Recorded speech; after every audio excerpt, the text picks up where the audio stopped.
ನಾನೀಗ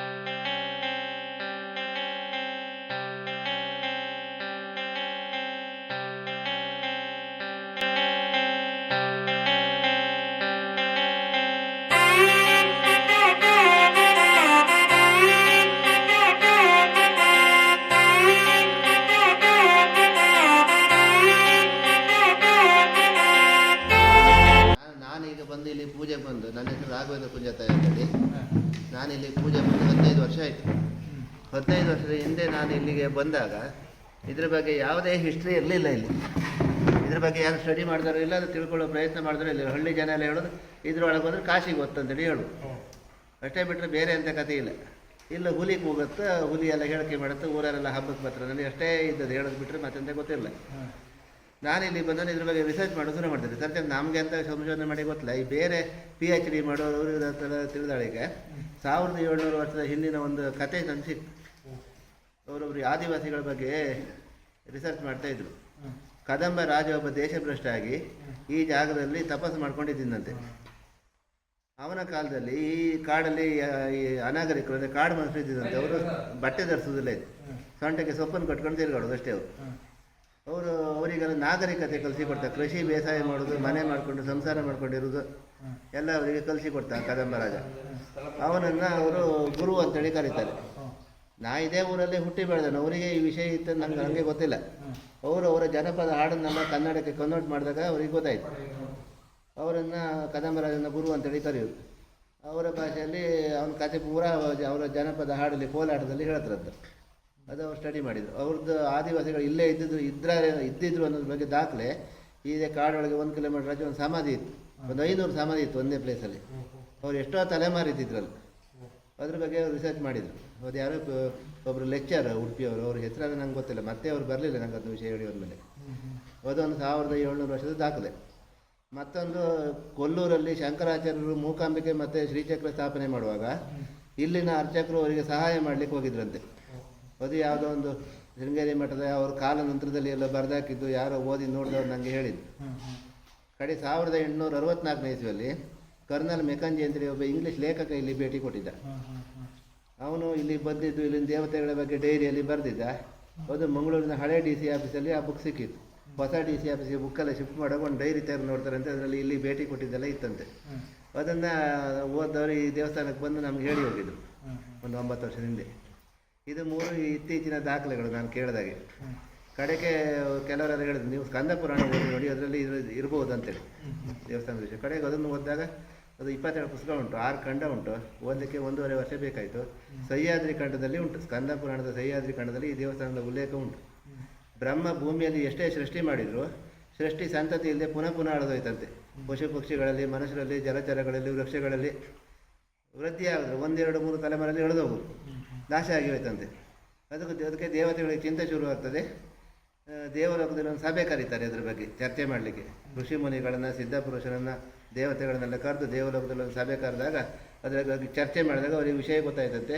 ಭೂಮಿಯಲ್ಲಿ ಪುರುಷ ಶಕ್ತಿ ಕಡಿಮೆಯಾಗಿದೆ, ಅದರಿಂದಾಗಿ ಬ್ರಾಹ್ಮಣ ಸೃಷ್ಟಿ ನಡೀತಾ ಇಲ್ಲ. ಪುರುಷ ಶಕ್ತಿ ವೃದ್ಧಿ ಆಗಬೇಕಾದ್ರೆ ಆದಿಪುರುಷನಾದ ಈಶ್ವರ ಭೂಮಿಯಲ್ಲಿ ನೆಲೆಯಾಗಬೇಕು. ಅವನ ಅನುಗ್ರಹದಿಂದ ಮಾತ್ರ ಬ್ರಾಹ್ಮಣ ಸೃಷ್ಟಿ ನಡೀಲಿಕ್ಕೆ ಸಾಧ್ಯ ಅಂತೇಳಿ ಗೊತ್ತಾಗಿ ಆ ಆದಿಪುರುಷನಾದ ಈಶ್ವರನನ್ನು ಪ್ರಾರ್ಥನೆ ಮಾಡಿಕೊಡ್ತಾರೆ. ಎಲ್ಲರೂ ಬೇಡ್ಕೊಳ್ತಾರೆ, ನೀವು ಭೂಮಿಯಲ್ಲಿ ಬಂದು ನೆಲೆಯಾಗಬೇಕು, ಬ್ರಾಹ್ಮಣ ಸೃಷ್ಟಿ ನಡಿಬೇಕು, ಭೂಮಿಯಲ್ಲಿ ಕರ್ಮ ಧರ್ಮ ಆಚರಣೆ ಆಗಬೇಕು ಅಂತೇಳಿ ಬೇಡ್ಕೊಂಡಾಗ ಅದಕ್ಕೆ ಒಪ್ಪಿದೆ ಈಶ್ವರ. ನಂದಿ ವಾಹನವನ್ನು ಪಾರ್ವತಿ ಸಮೇತನಾಗಿ ಏರ್ಕೊಟ್ಟು ಭೂಮಿಯ ವಿಹಾರಕ್ಕೆ ಒಮ್ಮೆ ಬಂದಾಗ ಈ ಪ್ರದೇಶದಲ್ಲಿ ಇಳಿದು ಸುತ್ತಾಡುವಾಗ ಅವರ ಕಣ್ಣಿಗೆ ಈ ಗುಹೆ ಬಿತ್ತಂತೆ. ಗುಹೆಯ ಒಳಗೆ ಹೋಗ್ತಾರಂತೆ. ಇಲ್ಲಿರೋ ನೀರು, ಜಲಚರ, ತಂಪು ವಾತಾವರಣ ನೋಡಿ ಸಂತೋಷಗೊಂಡ ದೇವರು ಒಳಗೆ ಧ್ಯಾನಕ್ಕೆ ಕೂತವರು ಅಲ್ಲೇ ಸ್ಥಿರ ಆಗಿ ಬಿಡ್ತಾರಂತೆ. ಅವರಲ್ಲಿ ಸ್ಥಿರ ಆದ ಕೂಡ 7 ನದಿಗಳು ಉದ್ಭವ ಆಗಿ ಅವರಿಗೆ ಅಭಿಷೇಕ ಆಗಿ ಆ ನೀರು ಹೊರಗಡೆ ಹರಿದು ಬಂತಂತೆ. 7 ನದಿಗಳೆಂದರೆ ಗಂಗೆ, ಯಮುನೆ, ಚೈವ, ಗೋದಾವರಿ, ಸರಸ್ವತಿ, ನರ್ಮದಾ, ಸಿಂಧು, ಕಾವೇರಿ ಅಂತಲ್ಲ, ಆ 7 ನದಿಗಳು ಹರಿದು ಅವರಿಗೆ ಅಭಿಷೇಕ ಆಗಿ ಆ ನೀರು ಹೊರಗಡೆ ಹರಿದು ಬರ್ತಂತೆ. ಅಲ್ಲಿಂದ ಬ್ರಹ್ಮನ ಸೃಷ್ಟಿ ನಿರಂತರವಾಗಿ ನಡೀತಂತೆ. ಲೋಕಕ್ಕೆ ಕಲ್ಯಾಣ ಆಯ್ತಂತೆ.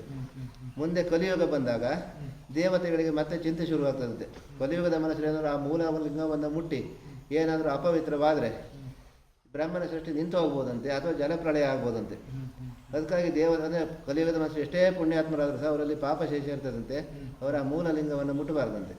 ಅದಕ್ಕಾಗಿ ದೇವತೆಗಳನ್ನು ಕಲ್ಲಿನಿಂದ ಮರೆ ಮಾಡಿ ಆ ಲಿಂಗವನ್ನು ಅಗೋಚರ ಸ್ಥಿತಿಯಲ್ಲಿ ಇಡ್ತಾರೆ. ಹೊರಗಡೆ ಒಂದು ಲಿಂಗವನ್ನು ಸ್ಥಾಪನೆ ಮಾಡ್ತಾರೆ ಅವರು.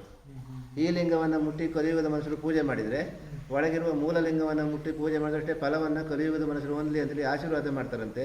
ಒಂದು ವೇಳೆ ಈ ಲಿಂಗ ಏನಾದ್ರು ಅಶುದ್ಧ ಆದರೆ ಇದು ಶುದ್ಧ ಮಾಡ್ಕೊಳ್ಬೋದಂತೆ. ಒಳಗೆ ಅಭಿಷೇಕ ನೀರೇ ಹೊರತು ಈ ಲಿಂಗಕ್ಕೆ ಅಭಿಷೇಕ ಆಗಿ ಹೊರಗಡೆ ಹೊರದು ಬರ್ತದೆ. ಸೂರ್ಯಾಸ್ತ ಆಗುವಾಗ ಸೂರ್ಯ ಕಿರಣ ಬೀಳ್ತದೆ, ಅದಕ್ಕೆ ಸೂರ್ಯನೇ ಆರತಿ ಮಾಡೋದಂತೆ ಅದು ಈ ಹೊರಗಿರುವ ಲಿಂಗಕ್ಕೆ. ನಿನ್ನೆ ಬೀಳಲಿಲ್ಲ, ಇವತ್ತು ಬೀಳಲಿಲ್ಲ, ಮೊನ್ನೆ ಎಲ್ಲ ಬಿದ್ದಿತ್ತಲ್ಲ, ವಿಡಿಯೋ ಮಾಡ್ಕೊಂಡು ಹೋಯ್ತು. ಹೌದಾ? ಎಲ್ಲ ಮೋಡ ಗಿಡ ಎಲ್ಲ ಇದ್ರೆ ಬೀಳುದಿಲ್ಲ, ಒಳ್ಳೆ ಶಾರ್ಪ್ ಸೂರ್ಯಾಸ್ತ ಬದಿ ಬೆಳಕಿದ್ರೆ ಲೈಕ್ ತೋರುತ್ತೆ. ಒಳಗೋಯ್ತಾ ನೀರಿಗೆ ಬಿದ್ದು ಫ್ಲಾಶ್ ಆಗಿ ಹೋಗ್ತಾನೆ ಸರ್ತಿ. ನೀರಿನ ಮಟ್ಟ ಜಾಸ್ತಿ ಇದೆ, ನೀರಿನ ಮಟ್ಟ ಕಮ್ಮಿ ಇದ್ದರೆ ನೇರ ಲಿಂಗಕ್ಕೆ ಬೀಳೋದು. ಲಿಂಗಕ್ಕೆ ಬಿಡುತ್ತೆ ನೇರ. ಯಾವ ದಿನ ಅಂತ ಏನಿಲ್ವಾ? ಎಲ್ಲ ದಿನ ಬೀಳುತ್ತೆ. ಎಲ್ಲ ದಿನ ಬಿಡುತ್ತೆ. ಈ ಕಟ್ಟಡ ಕಟ್ಟರ ಮೇಲೆ ಸ್ವಲ್ಪ ಅಡ ಆಯ್ತಮ್ಮ, ಅದಕ್ಕೆ ಈ ಗೋಡಿ ಎಲ್ಲ ಒಡೆ ತೆಗದು ಇನ್ನು ಇದು ಪೂರ್ತಿ ಗೋಡಿ ತೆಗಿತೇವೆ ಇನ್ನೀಗ. ವರ್ಷದ ಎಲ್ಲ ದಿನ ಬೆಳಿಬೇಕಂದ್ರೆ, ಇಲ್ಲದ್ರೆ ಈಶ್ವರನಿಗೆ ಕೋಪ ಬರ್ತದಂತೆ. ಸ್ವಲ್ಪ ಭಗವಾನ್ ಸೂರ್ಯನೇ ಆರತಿ ಮಾಡೋದು, ಪ್ರಕೃತಿಯೇ ಹೊರದು ಬಂದು ಪೂಜೆ ಮಾಡೋದು. ಮನುಷ್ಯನ ಪೂಜೆ ಬೇಕಿಲ್ಲ ಅಂತ ಇಲ್ಲಿ ದೇವರಿಗೆ. ಕರೆಂಟ್ ಇದು ನೆಟ್ವರ್ಕ್ ಎಲ್ಲ ಇರಲ್ಲ, ನೆಟ್ವರ್ಕ್, ಕರೆಂಟು, ರೋಡ್ ಎಲ್ಲ ಹೀಗೆ ಅದು ಅವನ ಇಚ್ಛೆ. ತುಂಬಾ ಜನ ಬಂದ್ರೆ ಯಾವ ಧ್ಯಾನ ಸ್ಥಿತಿಯಲ್ಲಿ ಇರುದಂತೆ, ಅವನಿಗೆ ಗದ್ದಲ ಆಗ್ತದಂತೆ, ಭಂಗ ಆಗ್ತದಂತೆ ಧ್ಯಾನಕ್ಕೆ. ಅದಕ್ಕಾಗಿ ಹೀಗೆ ಇರುವುದಿದು. ಹೀಗೆ ಇದ್ರೆ ಚಂದ ಅಂತಾರೆ ಜನ. ಕೆಲವರು ಇದನ್ನು ಇಷ್ಟಪಡುವರು, ಕೆಲವರು ಇದು ಎಂಥ ದಾರಿ ಬರಲಿ ಬಪ್ಪದೆ ಹಾಕಿಲಿಕ್ಕೆ ಅಂತ. ಕಡೆಗೆ ಇಷ್ಟೆಲ್ಲ ಆದಮೇಲೆ ಮತ್ತೊಂದು ಲಿಂಗ ಸ್ಥಾಪನೆ ಆಯ್ತಲ್ಲಿ. ಅದೇನಂದರೆ ಈ ಊರಿಗೆಲ್ಲ ಕಾಲರ, ಪ್ಲೇಗು, ಬೇರೆ ಬೇರೆ ಕಾಯಿಲೆ ಎಲ್ಲ ಬಂದು ಜನ ನಾಶ ಆಗಿ ಹೋದ್ರಂತೆ. ಇಲ್ಲಿ ಭಕ್ತಾದಿಗಳಿಲ್ಲದೆ, ಪೂಜೆ ಮಾಡೋರಿಲ್ಲದೆ, ಈ ಬೀಳು ಬಲ್ಲೆ ಎಲ್ಲ ಬೆಳೆದು ಹೂಳು ತುಂಬಿ ಆ ಉದ್ಭವ ಲಿಂಗ ಮುಚ್ಚಿ ಹೋಯ್ತಂತೆ. ಮುಂದಿನ ತಲೆಮಾರಿನವ್ರು ಯಾರು ಮತ್ತೊಂದು ಲಿಂಗವನ್ನು ಸ್ಥಾಪನೆ ಮಾಡ್ಕೊಂಡು ಪೂಜೆ ಮಾಡ್ಕೊಂಡು ಬರ್ತಾರೆ. ಆ ಲಿಂಗ ಸಿಗುವುದಿಲ್ಲ ಮೂಲ ಲಿಂಗ. ಹಾಗಾಗಿ ಮತ್ತೊಂದು ಲಿಂಗ ಸ್ಥಾಪನೆ ಆಯಿತು, ಅದು ಮಹಾದೇವ ಅಂತೇಳಿ. ಇಲ್ಲಿ ದೇವರ ಹೆಸರು ಮೂಲದಲ್ಲಿರೋದು ಮಹಾದೇವ ಅಂತೇಳಿ ಇರೋದು. ಕೊನೆಗೆ ಕೇಶವನಾಥೇಶ್ವರ ಆಗ್ತಾನೆ ಅವನು. ಅದು ಜೈನರ ಕಾಲದಲ್ಲಿ ಇಲ್ಲಿನ ಜನರನ್ನೆಲ್ಲ ಜೈನ ಧರ್ಮಕ್ಕೆ ಮತಾಂತರ ಮಾಡ್ತಾರೆ, ಜೈನರ ಆಡಳಿತ ಇದ್ದಾಗ. ಆವಾಗ ಇದಕ್ಕೆ ಅವ್ರದ್ದು ಪಾರ್ಶ್ವನಾಥ, ಚಂದ್ರನಾಥ, ಆದಿನಾಥ ಅಂತೇಳಿ ಎಲ್ಲ ಉಂಟಲ್ಲ ದೇವರು, ನಾಥ ಪಂಥದವ್ರದ್ದು. ಇಲ್ಲಿ ಕೇಶವನಾಥೇಶ್ವರ ಅಂತೇಳಿ ಹೆಸರಿಟ್ಟು ಜೈನ ಬಸದಿ ಮಾಡ್ತಾರೆ. ಕೊನೆಗೆ ಜೈನರ ಆಡಳಿತ ಮುಗಿದ ಮೇಲೆ ಅವರೆಲ್ಲ ಹಿಂದೂ ಧರ್ಮಕ್ಕೆ ಮತಾಂತರ ಆಗ್ತಾರೆ. ದೇವರ ಹೆಸರು ಹಾಗೆ ಉಳ್ಕೊಂಡಿದೆ ಹೀಗಂತೇಳಿ ಕೆಲವು ಇತಿಹಾಸಕಾರರೆಲ್ಲ ಹೇಳೋದು. ಸರಿಯೇ, ಅದು ತಪ್ಪಲ್ಲ. ಅವ್ರು ಹೇಳಿದ್ದು ಊಹೆ ಮಾಡೋದು, ಯಾರು ನೋಡಿ ಬಂದು ಹೇಳಲಿಕ್ಕೆ ಆಗೋದಿಲ್ಲ, ಅವರ ಊಹೆ ಅದಕ್ಕೆ ಸರಿಯಾಗಿ ಉಂಟು. ಇದೆಲ್ಲ ಇಲ್ಲಿನ ಇತಿಹಾಸ ಮತ್ತು ಪುರಾಣಗಳು.